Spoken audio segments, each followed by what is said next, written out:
it's predominantly etchings, and I think I've got a couple of monoprints, but it's a collection of work that I made for Standon, the National Trust House in Sussex, and it was reflecting the house and gardens there.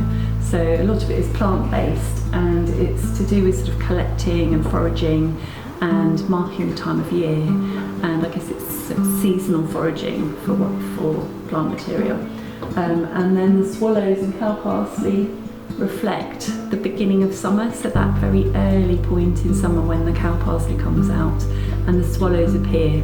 It's an indicator of seasonal change, and so if you're into that sort of climate change study, it's quite a key moment. So I'm really quite passionate about hedgerow conservation and nature, so that's really what this collection is about. And with the Standon came the formal gardens and then the wild garden, and on the edge of the Ashdown Forest. So I've got a piece, Forest Impression, which is really like an impression of the forest floor, and an allium seed head, which has sort of become a cosmos explosion, sort of seed of life image, which is really transcending on lots of different scales. So I'm a fellow at City and Guilds at the moment, and I've got access to lovely print facilities that are beyond what I have in my studio, but I'm able to push the size of the image and also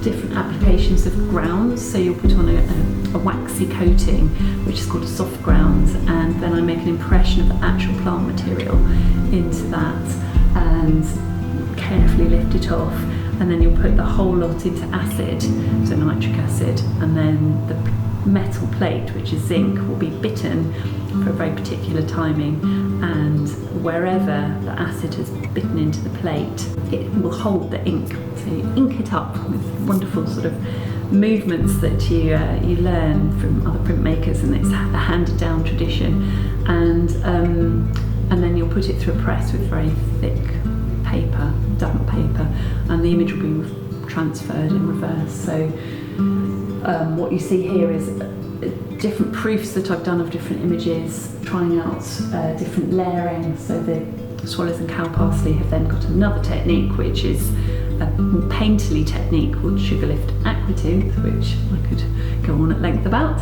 and also just a straightforward aquatint where I've dropped a resin dust onto the seed head, the allium seed head, and then the dust has created like a stencil really with the seed head on it, and you fuse the dust onto the plate with a wonderful flame, a naked flame, and then that resists the acid. So it's all about what you put on the plate, you take off the plate, and what resists the acid, and the timing of how long you put it in the acid, and then that creates a sort of tooth for the ink. So you get this lovely plate at the end, but it can make prints. And then I can overlay that with a process called sheen collé with watercolour imagery. So it's quite versatile. You can ink up in different colours, you can overlay with two plates like the swallow and cow parsley one.